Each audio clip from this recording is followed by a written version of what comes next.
My name is Dr. Anthony Levatino. I'm a practicing obstetrician-gynecologist, and I've performed over 1,200 abortions. Today I'm going to describe a second trimester surgical abortion called dilatation and evacuation, or D&E.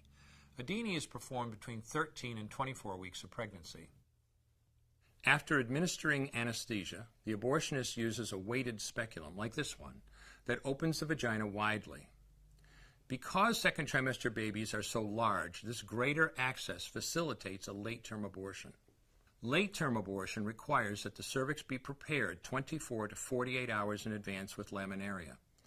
Laminaria is a type of sterilized seaweed that absorbs water over 8 to 12 hours and swells to several times its original diameter. Once removed, metal dilators can be used to further open the cervix as needed. Once the cervix has been stretched open, the suction tube is placed inside.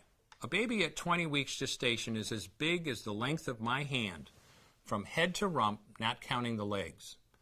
The suction machine is turned on, and pale yellow amniotic fluid surrounding the baby is suctioned out through the catheters.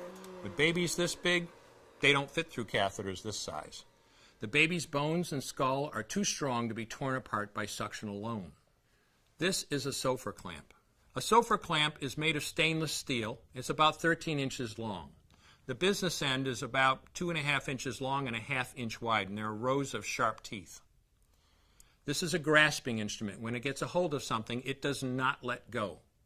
The abortionist uses this clamp to grasp an arm or leg. Once he has a firm grip, the abortionist pulls hard in order to tear the limb from the baby's body. One by one, the rest of the limbs are removed, along with the intestines, the spine, and the heart and lungs. Usually the most difficult part of the procedure is extracting the baby's head, which is about the size of a large plum at 20 weeks. The head is grasped and crushed. The abortionist knows he has crushed the skull when a white substance comes out of the cervix. This was the baby's brains. The abortionist then removes skull pieces. He removes the placenta and any leftover parts of the baby with a curette, scraping the lining of the uterus for any remaining tissue. The abortionist then collects the baby parts and reassembles them to make sure that there are 2 arms, 2 legs, and all the pieces.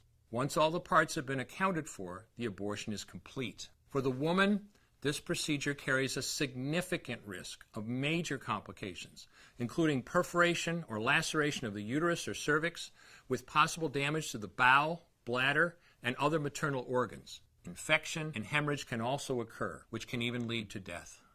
Future pregnancies are also at greater risk for loss or premature delivery due to abortion-related trauma and injury to the cervix. As I mentioned at the beginning, I'm Dr. Anthony Levatino, and in the early part of my career as an OBGYN, I performed over 1,200 abortions.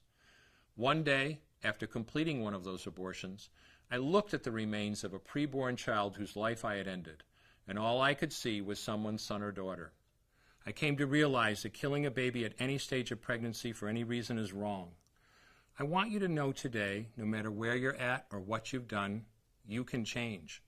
Make a decision today to protect the preborn. Thank you for your time. I will no longer do any more abortions.